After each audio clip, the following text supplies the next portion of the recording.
est-ce qu'on m'entend et est-ce qu'on voit le partage? Oui, monsieur. Très bien. Donc, on attend encore quelques minutes, le temps que référentiel. Elle est très importante parce que pour ceux qui vont suivre euh, leurs études en informatique, la partie inférence tient une grande partie dans l'informatique, les études d'informatique, notamment en intelligence artificielle. Et pas seulement. Bon, sauf que on a un petit décalage avec les TD. Donc, je vous rassure tout de suite, cette partie ne fera pas partie de l'examen, mais je tiens à souligner qu'elle est importante. Donc, vous ne serez pas examiné là-dessus, parce que le, le principe de l'examination, c'est que on se base pour le programme de l'examen, c'est le dernier TD. C'est-à-dire, c'est le programme du dernier TD que vous aurez fait, puisque vous n'aurez pas le temps de faire des TD sur cette partie-là. Donc, ça ne fera pas partie de l'examen, mais je tiens quand même à souligner que c'est important pour ceux qui veulent poursuivre des études en informatique.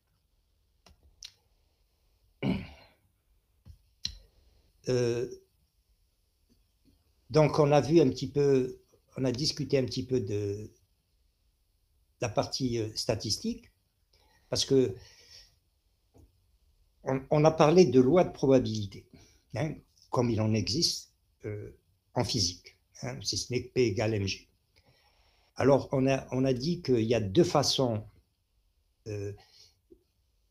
d'estimer ces lois. Donc, il y a une partie qui se base sur la modélisation physique. Hein, on l'a vu avec la loi binomiale, par exemple. Comment reconnaître une loi binomiale? Donc, il faut voir le modèle de la loi binomiale. La loi binomiale, on a dit, c'était lorsqu'on a... Il y a quelqu'un qui arrive. Lorsqu'on a une série d'expériences où un événement peut se produire ou ne pas se produire, donc soit c'est A, soit c'est le contraire dans chaque expérience, la loi binomiale, c'est la loi du nombre de fois où l'événement A se réalise parmi les n expériences. Par exemple, j'avais donné la loi du nombre d'appels. Hein, à partir d'un... Donc, si on a une centrale téléphonique, il y a n abonnés par exemple, on s'intéresse au nombre d'appels pendant une certaine période. Donc, ça suit une loi binomiale. Et si n est grand, et la probabilité d'un appel est petite, donc on peut approcher ça par une loi de Poisson. Il y a également la loi géométrique qu'on peut reconnaître à partir d'une modélisation physique, c'est-à-dire c'est la loi du nombre d'échecs avant un premier succès. Maintenant, l'autre façon de reconnaître une loi de probabilité, c'est la statistique. La statistique, donc, on se base sur bon, on se base sur des échantillons. C'est-à-dire que, par exemple, si on cherche à estimer la loi, donc par exemple la fonction de répartition ou bien la densité, donc on va récolter un échantillon. Donc un échantillon, c'est x1, xn, c'est une réalisation. Donc théoriquement, on va dire que l'échantillon, ça sera une réalisation d'une suite de variables aléatoires. X1, xn. Donc, par exemple, si on cherche à si on cherche à voir si comment dire la loi d'une variable est bien une loi binomiale, ou Poisson, ou exponentielle. Bon, binomiale, par exemple, donc c'est la loi du nombre d'appels à une centrale téléphonique. On peut le faire comment dire, en récoltant le nombre d'appels. C'est-à-dire, on va prendre, par exemple, 100 intervalles d'une heure, et on va récolter dans chaque intervalle d'une heure, x1, le nombre d'appels dans la première heure, x2, le nombre d'appels la deuxième heure, etc. Donc, on va le faire directement auprès du... Donc, c'est ça un échantillon. Si je refais la même expérience, des intervalles d'une heure, la réalisation sera peut-être différente, certainement différente. Donc c'est pour ça qu'on considère que c'est une réalisation d'un ensemble de variables aléatoires. Ce qu'on a appelé la statistique descriptive, c'est ce que vous avez fait en première année, c'est que vous avez une série, c'est-à-dire un échantillon, et vous essayez de voir, calculer la moyenne, par exemple, d'échantillons. Donc, c'est un échantillon. Donc, vous essayez de voir, de calculer la moyenne, la variance empirique, et l'histogramme. L'histogramme, c'est une réalisation de la loi de probabilité. Donc, c'est quelque chose qui représente la loi de probabilité. Bon, sauf que la loi de probabilité, ce n'est pas un histogramme, mais c'est une fonction mathématique. Donc, la statistique inférentielle, c'est autre chose.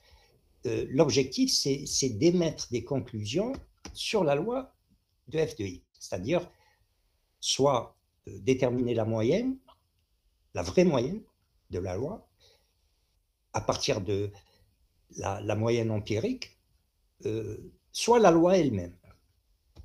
Donc, on avait distingué la statistique paramétrique, c'est-à-dire qu'on connaît l'allure de la fonction, mais qui dépend de certains paramètres θ. Donc, l'allure est connue, mais le paramètre est inconnu. Et l'objectif, c'est d'estimer le paramètre. Donc, par exemple, pour la loi exponentielle, elle dépend d'un paramètre θ qui est l'inverse de la moyenne. Donc, la moyenne de... Et donc, on sait que c'est une loi exponentielle, mais on ignore le paramètre. Et le but est de déterminer le paramètre. Si j'ai la loi normale, elle dépend de deux paramètres, m et sigma 2, la moyenne et la variance. Donc, on sait que c'est une loi normale, mais on cherche à estimer les deux paramètres, la moyenne m et la variance sigma 2. Et la statistique non paramétrique, dans ce cas, la loi est entièrement inconnue. Donc, on a vu d'abord comment estimer les paramètres à partir d'échantillons, donc l'estimateur d'un paramètre θ inconnu, c'est une statistique qui est utilisée pour estimer θ. Donc, on a discuté de deux méthodes. Donc, il y avait la méthode des moments, c'est-à-dire que l'idée, c'est d'égaliser. Donc, on a plusieurs équations. Le moment théorique égale le moment empirique. Par exemple, le moment théorique petit m est égal à la moyenne empirique x bar, qui est 1 sur n dxi, la moyenne de l'échantillon. On peut égaliser, par exemple, la variance. Voilà. Et donc, on retient autant d'équations qu'il y a de paramètres inconnus. Par exemple, pour la loi normale, il y a deux paramètres inconnus, donc on prendra deux équations. X bar égale la moyenne théorique et x au carré bar égale le moment théorique d'ordre 2, ou bien la variance. Deux équations. L'autre méthode, c'était la méthode du maximum de vraisemblance. Donc, bon, ici, on avait discuté de la qualité d'un estimateur. Donc, l'estimateur est sans biais si la moyenne de l'estimateur est égale au paramètre, c'est-à-dire le biais est égal à 0. On a vu que la moyenne empirique est un estimateur sans biais de la moyenne. Par contre, la variance empirique est un estimateur biaisé. Et on peut corriger l'estimateur en multipliant par n-1, et on obtient S étoile au carré, qui est un estimateur sans biais. Bon, il y a la notion de consistance, c'est-à-dire que l'estimateur tend vers la vraie valeur du paramètre. L'efficacité, c'est-à-dire on peut proposer pour un même paramètre inconnu, deux estimateurs ou plus différents. Donc l'estimateur qui sera le plus efficace, c'est celui qui a la variance la plus petite. Bon, on va discuter brièvement. Donc la méthode du maximum de vraisemblance, ça c'est une autre méthode qui consiste à maximiser ce qu'on appelle la fonction de vraisemblance. Bon, ce qu'il faut reconnaître, c'est que pour les paramètres les plus courants, moyenne, variance, cette méthode, elle donne les mêmes estimateurs que la méthode des moments. Et puis on a une autre méthode, c'est la méthode des moines carrés. Bon, je passe là-dessus. Donc cette méthode des moines carrés, on la retrouve souvent, donc, notamment dans les méthodes de classification automatique, reconnaissance de forme, les réseaux de neurones, théorie du signal, etc. Donc elle consiste simplement à, comment dire, l'écart entre les moments et théorique et empirique, le carré. Bon, je passe. Donc ici, je vais discuter donc brièvement le principe de... Alors, on a ce qu'on appelle des tests d'hypothèse. Donc les tests d'hypothèse, donc que ce soit paramétrique ou non paramétrique, ils consistent à faire une hypothèse. On va dire que, donc ici, f de x θ, c'est la vraie loi. Et on fait une hypothèse en disant que la vraie loi est égale à une loi dont on donne l'expression. Donc, dans le cas paramétrique, il y a que donc la loi est déterminée par le paramètre. Donc, l'hypothèse que f de x θ égale f de x θ0, où θ0, c'est l'hypothèse, c'est une valeur connue, donnée. Donc, ça revient à tester l'hypothèse θ égale θ0, puisque l'allure est connue. On sait que c'est soit une loi exponentielle, soit une loi normale, soit une autre loi. Alors, en général, on fait toujours... on teste toujours une hypothèse contre son contraire, l'alternative. Donc, on cherche à savoir quelle est l'hypothèse qui est vraie. Est-ce que c'est H0 ou est-ce que c'est H1? C'est-à-dire θ égale θ0 ou bien θ différent de θ0. Donc, la construction d'un test consiste à établir une règle de décision qui permette de décider si H0 est vrai ou fausse. Donc, la règle de décision, elle va se baser sur l'échantillon. C'est-à-dire qu'elle répondra, donc c'est une règle de décision donc qui dit à partir de l'observation de l'échantillon, x1, xn, si ça appartient au domaine D, donc c'est un domaine qui peut être inclus dans Rn ou un autre espace, alors on accepte l'hypothèse H0. Si l'échantillon n'appartient pas au domaine D, alors on rejette l'hypothèse. Donc on dirait qu'elle est fausse. Donc le critère de décision, en général, pour simplifier, on ne va pas travailler dans l'espace Rn, mais on va travailler dans R. C'est plus facile. Donc, on va, au lieu d'observer l'échantillon tout entier, on va observer une statistique, ce qu'on appelle une statistique, c'est-à-dire une fonction de l'échantillon, T, qu'on va appeler le critère ou le test. Donc, si T appartient au domaine A, qui cette fois-ci est inclus dans R, donc c'est A, donc c'est le domaine D. Si T appartient au complémentaire, n'appartient pas à A, alors on rejette l'hypothèse. Donc cette fois-ci, on travaille dans R, donc c'est plus facile. Donc, lorsque on prend une décision, on peut commettre deux types d'erreurs. Donc ici, les colonnes, ça représente ma décision, ça va être de dire soit H0 est vrai, soit H1 est fausse. Si H0 est fausse. Si H0 est fausse, ça veut dire que c'est H1 qui est vrai. La réalité, soit H0 est vrai, soit H0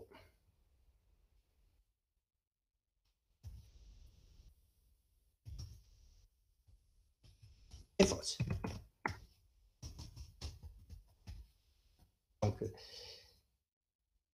Donc, si je décide que H0 est vrai alors qu'en réalité elle est vraie, j'ai pris la bonne décision. Mais si je prends la décision que H0 est fausse alors qu'en réalité elle est vraie, je vais commettre une erreur. La probabilité de cette erreur, qu'on appelle première espèce, c'est la probabilité de rejeter H0, c'est-à-dire dire que c'est H1 qui est vrai, sachant que H0 est vrai.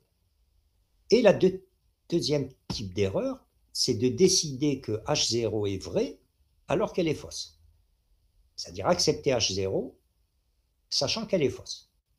Donc là, je commets une erreur de seconde espèce qu'on va appeler bêta. Donc dans les deux autres cas, décider que H0 est vrai et que H0 est vrai en réalité, ça c'est j'ai gagné, j'ai pris la bonne décision. Et décider que H0 est fausse, elle est vraiment fausse, et j'ai gagné. Moins de détails qu'on a testé. Alors, bon, je ne vais pas détailler comment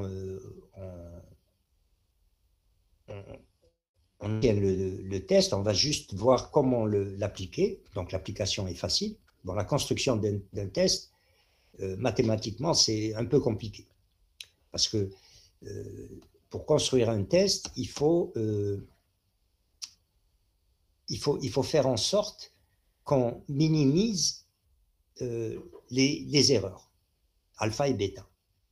Donc, le test doit être construit de telle façon à ce qu'on minimise les erreurs de première et deuxième espèce. Alpha et bêta doivent être les plus petits possibles. Bon, sauf que mathématiquement, on ne sait pas résoudre ce problème d'optimisation, c'est-à-dire alpha et bêta minimisés simultanément. En revanche, ce qu'on fait, c'est qu'on va fixer l'erreur de première espèce et on va essayer de minimiser la probabilité d'erreur de première espèce ou bien maximiser la puissance, 1 moins bêta. Donc, c'est en général ce qu'on fait.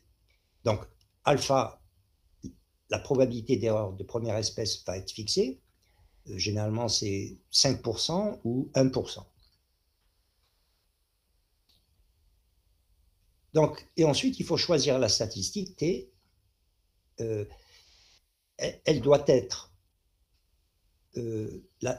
donc ft de x, c'est la loi de la statistique, donc le critère du test, sachant que l'hypothèse H0 est vraie, doit être connue et indépendante de θ, soit H0 lorsque θ0 est connu. Donc à partir de là, on va déterminer la région de rejet, dite région critique, R, c'est-à-dire si la valeur de la statistique T tombe dans cette région R, on rejette l'hypothèse H0, c'est-à-dire qu'elle est fausse. En revanche, si elle appartient à l'intervalle T1, T2, donc région d'acceptation, on accepte H0. Donc si T est compris entre T1 et T2. Donc voilà, c'est ce que je disais, que T, A et R doivent être choisis de manière à minimiser les erreurs de première espèce alpha et bêta, sauf qu'on ne sait pas le faire. Et donc, on fixe alpha, qu'on appelle le niveau du test, et on cherche à minimiser bêta, erreur de première espèce, ou 1 moins bêta qui est maximisé, 1 moins bêta qui est appelé la puissance du test. Donc, on ne va retenir que la démarche du test. Donc, on passe sur le détail mathématique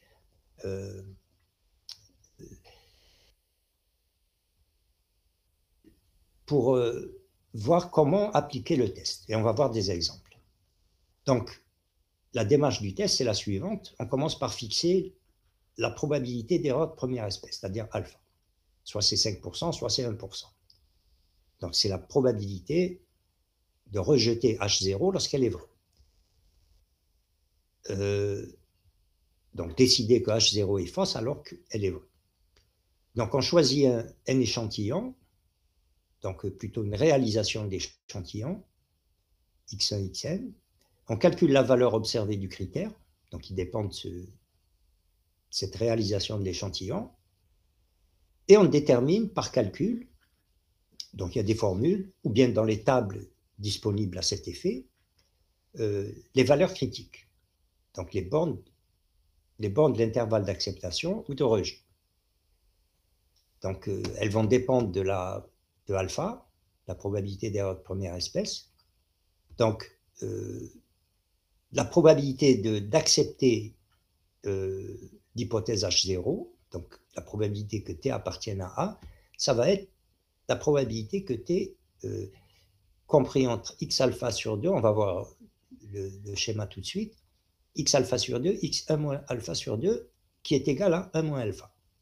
C'est-à-dire que la probabilité d'accepter l'hypothèse est grande, 95%. Donc si alpha égale 5%, c'est 95%, la probabilité d'accepter l'hypothèse, H0, est grande. Donc 1 moins alpha, c'est ce qu'on appelle le niveau de confiance du test. Donc ici, on va avoir un petit schéma. Donc, cette valeur x bêta, c'est l'image de bêta. Donc la valeur telle que probabilité pour que t inférieur ou égal à x bêta égale bêta. Voici un exemple. Donc ici, on a représenté la densité de la statistique du critère t, sachant que H0 est vrai. Donc c'est une loi qu'on appelle une loi du qui 2. Bon, je ne vous donne pas l'expression de cette loi. Bon, elle est connue. Voici un exemple d'allure qu'elle peut avoir, cette densité du qui 2. Ici, vous avez ce qu'on appelle les quantiles, x 1 moins alpha sur 2 et x alpha sur 2. Donc, ici, x alpha sur 2, c'est la valeur pour laquelle la surface donc supérieure à 12,5 ici, donc toute la surface comprise entre la courbe et l'axe des abscisses est égale à alpha sur 2. Ici également, x1 moins alpha sur 2, donc la surface comprise entre l'axe y égale x égale 6,25 et la courbe est égale à alpha sur 2. Et la surface entre 6,25 et 12,5 est égale à 1 moins alpha, 95%. Donc ici 95%, ici 0,25, 0,25. Pour que 0,25 plus 0,25, ça fait 0,5, c'est la probabilité d'erreur. Donc qu'est-ce qu'on fait?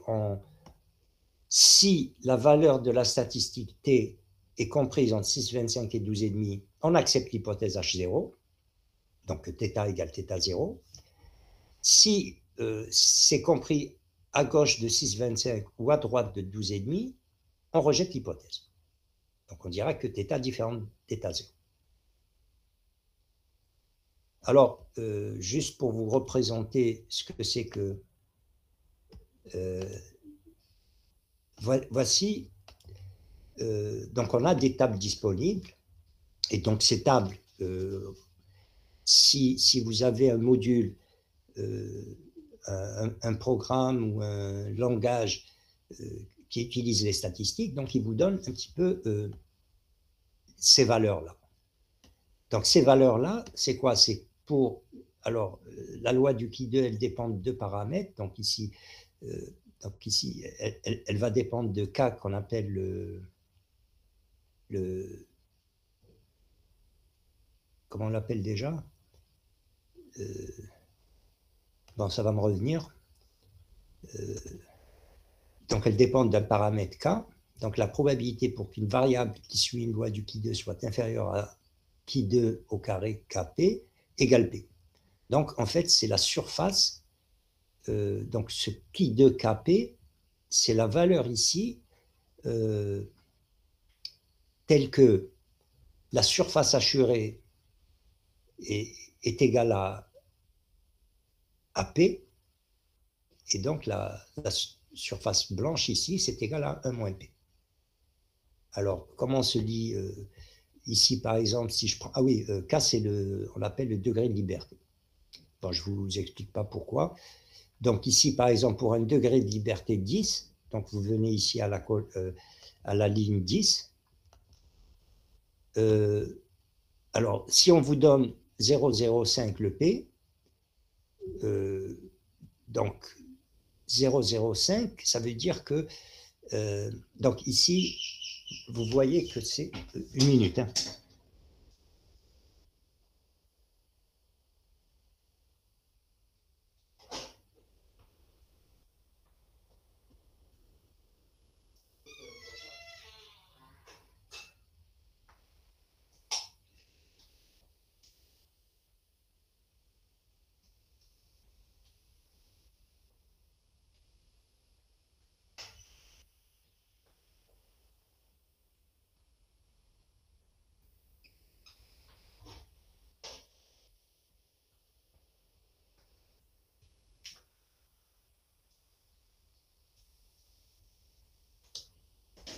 Oui, donc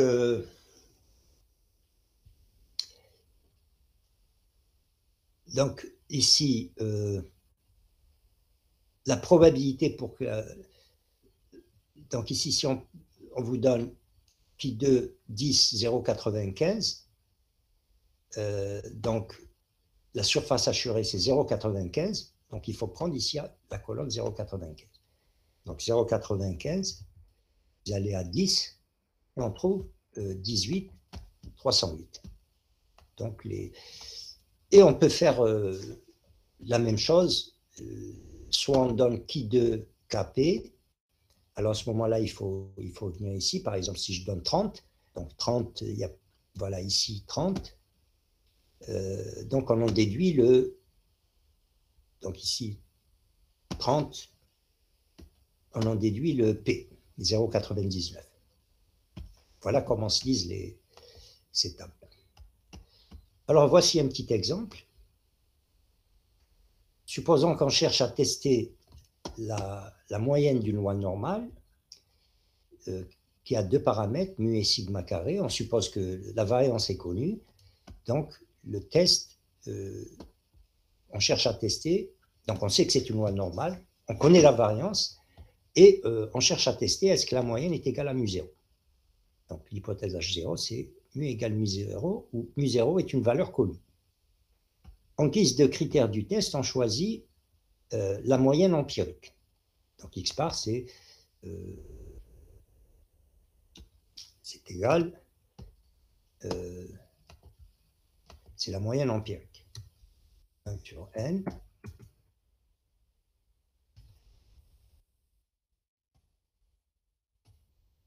Somme, c'est la moyenne d'échantillon.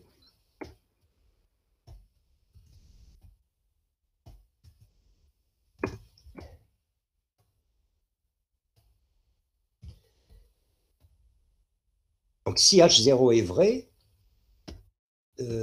cette x bar, on sait en vertu de la loi des grands nombres, on sait que c'est une loi, ça suit une loi normale, donc de paramètres mu0 et sigma 2. Donc mu0 est connu, donc c'est l'hypothèse, sigma 2 est connu. Donc par conséquent, K, donc la variable centrée réduite, donc centrée moins la moyenne divisé par l'écart-type, la racine de la variance, ça suit une loi standard normale, 0, 1. Et pour alpha fixé, les valeurs d'acceptation, ici on les appelle U alpha 2 et U1 moins alpha 2, donc la probabilité pour que Z compris entre alpha sur 2 et 1 moins alpha sur 2 égale 1 moins alpha. Donc la probabilité de confiance. Et la probabilité que ça soit à l'extérieur, donc le test consistera à rejeter H0 dès que K est en dehors de l'intervalle de confiance. Donc si T est inférieur à cette valeur ou T supérieur à cette valeur. Bon, pour la loi normale, on peut lire ça dans les tables et c'est exactement, donc ici c'est facile, puisque les valeurs U alpha sur 2 et U alpha sur 2, par exemple pour une probabilité d'erreur de 5%, c'est 1 sur 96. On va le voir tout de suite. Donc, U0025, c'est 1,96 et pour 1%, ça sera 1,645. Donc, on peut le voir sur les tables.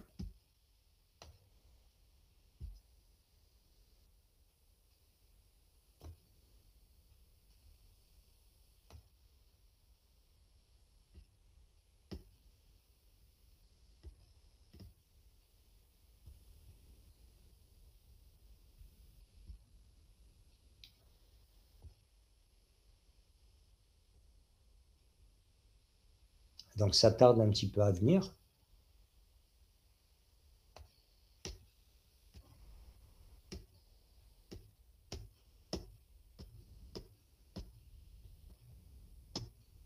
Je ne sais pas pourquoi.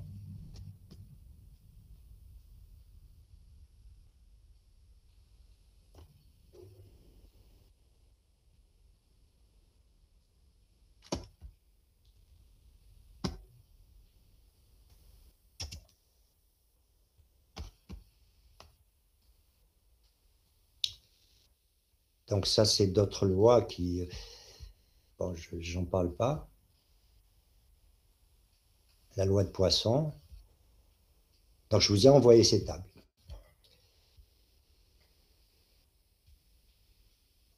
Bon, ici, il n'y a pas la loi normale.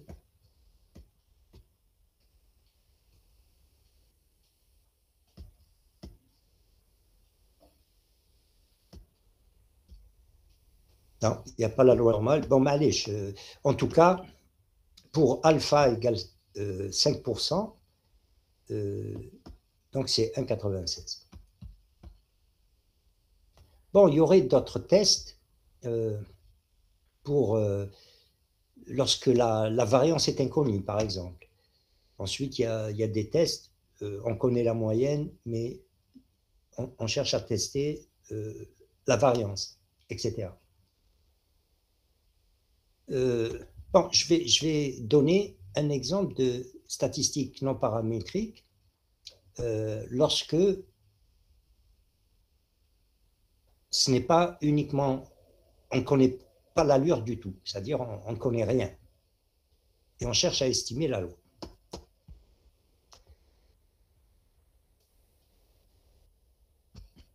Donc, on va s'inspirer.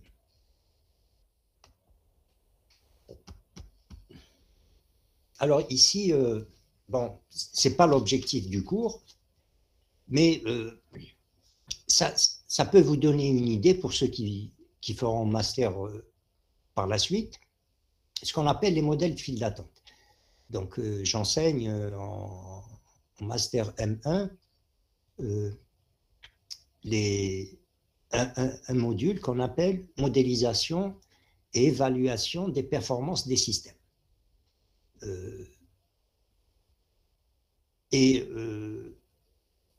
en guise d'illustration, on parle de système de file d'attente.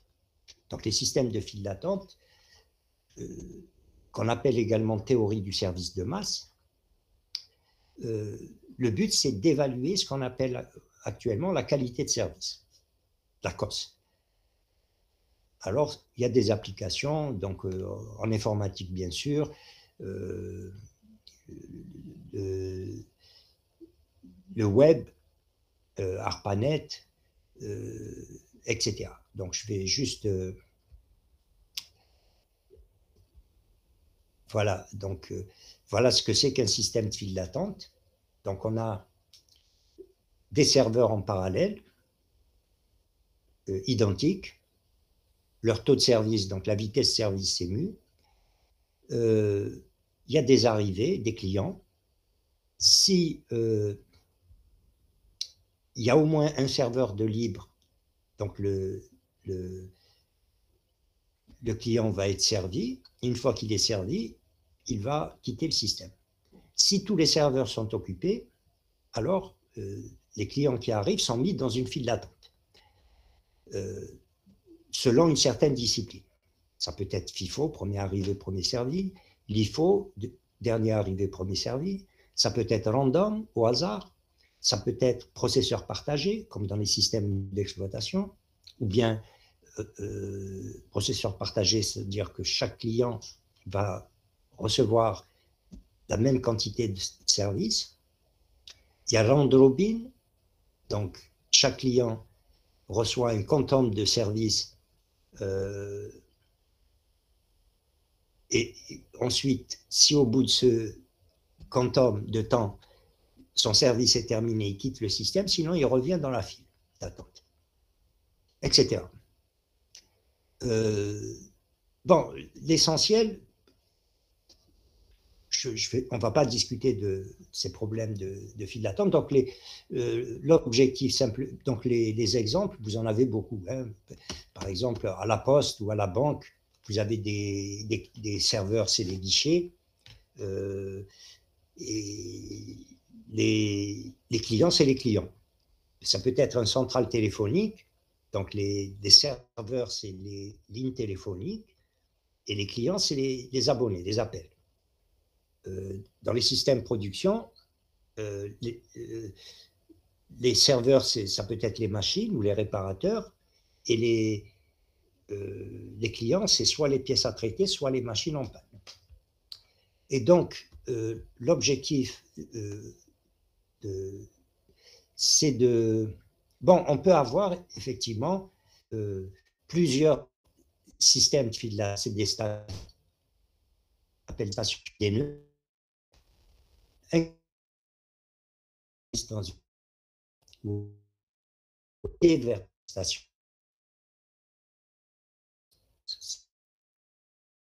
C'est-à-dire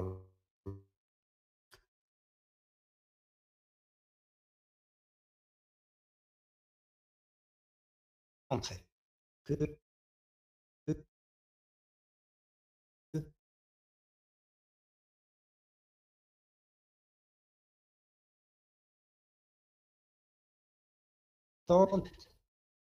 On cherche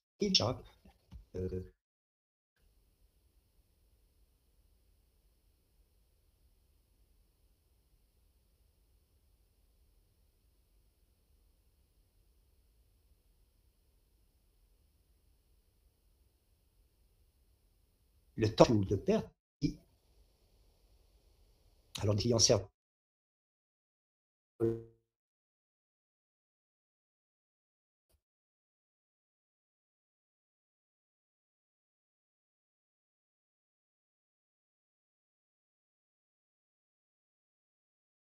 lorsque vous arrivez à aller et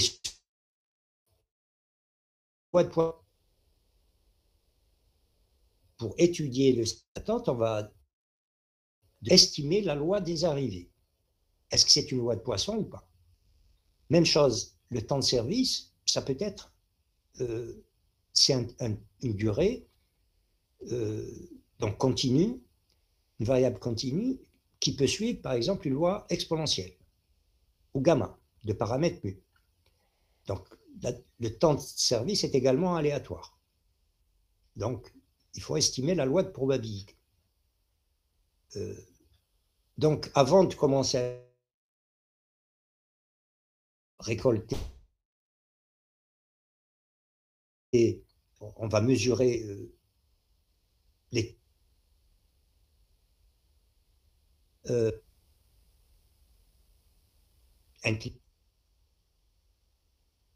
est-ce que les effets sont servis? Je vais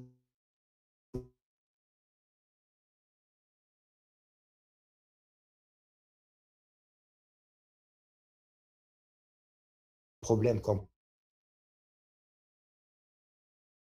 on cherche à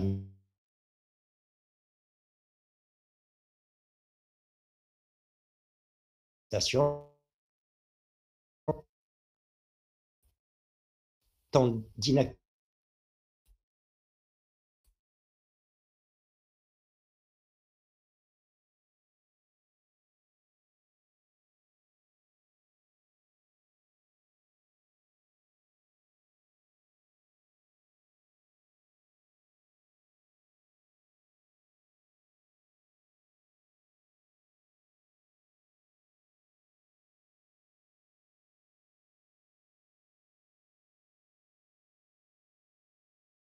Dans chaque intervalle 5 minutes, on calcule le nombre d'arrivées. Donc, il y a 29 intervalles de 5 minutes où il y a 0 arrivée. Il y a 34 intervalles de 5 minutes où il y a une seule arrivée. 24 où il y en a 2, etc. Donc ça,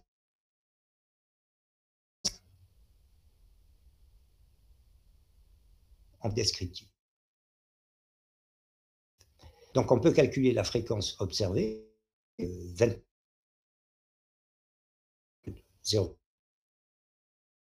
La somme doit être 8. La poisson. Puis la fréquence, si la loi des pays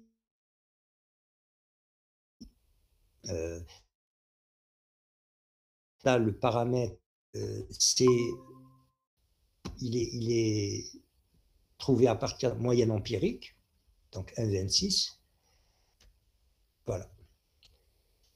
On peut calculer donc la probabilité pour que x égale 0, théoriquement, si c'est vraiment une loi de Poisson, 0,35 la probabilité pour que x égale 1 si c'est une loi de Poisson avec ce paramètre, etc. Donc ici, fréquence observée, c'est la pratique, ce qu'on observe. Fréquence théorique, c'est la théorie. Si l'hypothèse H0 est vraie, on devrait avoir ces valeurs-là. Alors, le test, il consiste à dire, donc ici, on a représenté la distribution expérimentale, donc la fréquence empirique, la distribution empirique, et voici la loi de Poisson théorique, si d'une loi de Poisson avec le paramètre 1,26. Donc, on voit qu'elles sont presque pareilles. Donc, les deux. Donc, on peut penser que l'hypothèse H0, que c'est une loi de Poisson, est vraie. Alors, pratiquement, qu'est-ce qu'on va faire? On va calculer cette statistique du qui au carré. Alors, c'est la somme des écarts entre la pratique et la théorie. Donc, MI, si je reprends le tableau, voici les MI, donc c'est le nombre observé, et ici NI, c'est la fréquence théorique.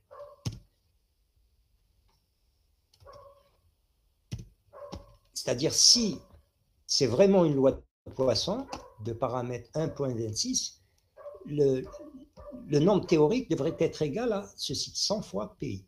PI, c'est là. Donc voici, on obtient ces valeurs-là. Donc, le test, il consiste à calculer cette valeur observée du Qui2 pour cet échantillon.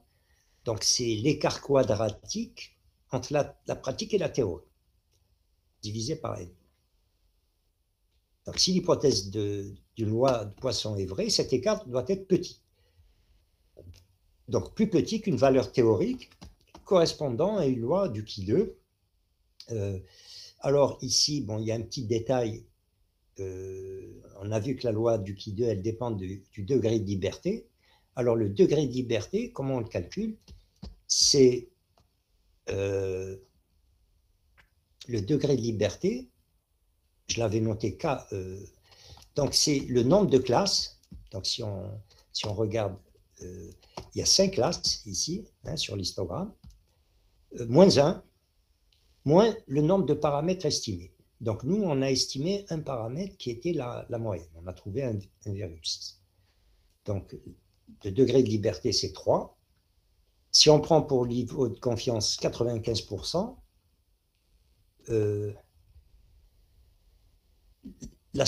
les tables statistiques vont me donner cette valeur théorique 0,352.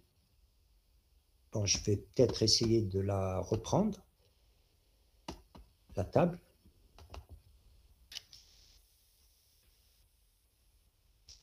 Voici la loi du Qui2, donc 3 degrés de liberté pour 95%.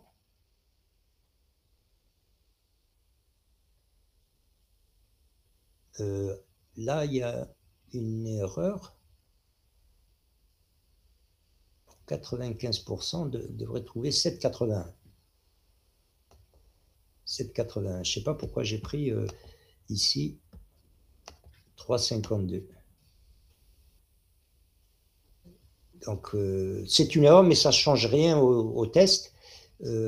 Donc, ici, 7,81 est supérieur à... Donc, ici, Qui2 0,19, c'est la valeur observée. La valeur théorique, donc, elle est donnée par la table du Qui2, donc pour un degré de liberté 3 et 95%. Donc, ça devrait être 7,52, 7,81. Donc, la valeur empirique est inférieure à la valeur théorique, donc on peut accepter l'hypothèse que c'est une loi de Poisson. Donc voilà un petit peu, on peut refaire la même chose pour la loi des arrivées. Donc ici, on va également on va observer les clients et leur temps de service. Donc on observe que 23 clients ont un temps de service inférieur à 1 minute. Il y en a 20 dont le temps de service est compris entre 1 et 2 minutes, 14 entre 2 et 3 minutes. Donc ça me donne l'échantillon. Voici l'histogramme, la distribution expérimentale. Voici la distribution théorique, la loi exponentielle. Si donc on estime le paramètre mu à 0,30, voici la loi exponentielle de paramètre mu égale 0,30. Alors ici, le degré de liberté, il y a 9 classes, moins 1, moins 1 paramètre estimé, ça fait 7, 95%. Et donc, la valeur observe, la moyenne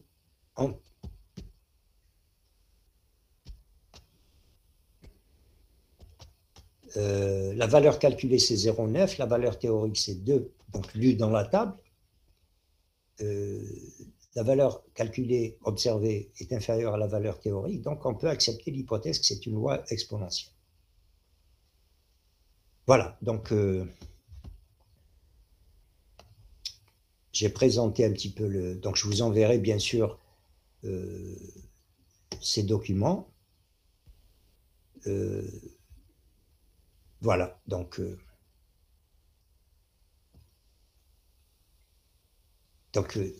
la statistique, l'inférence, donc c'est ça qui permet de justifier les lois de probabilité. Bon, comme je l'ai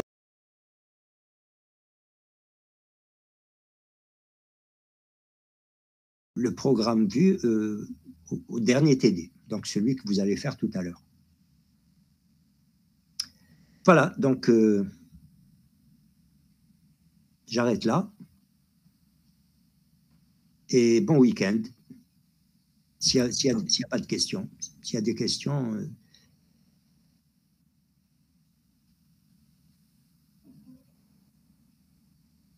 Bon week-end voilà, à vous. Bon week-end, j'arrête là. Merci, monsieur. Bonne journée. Au revoir.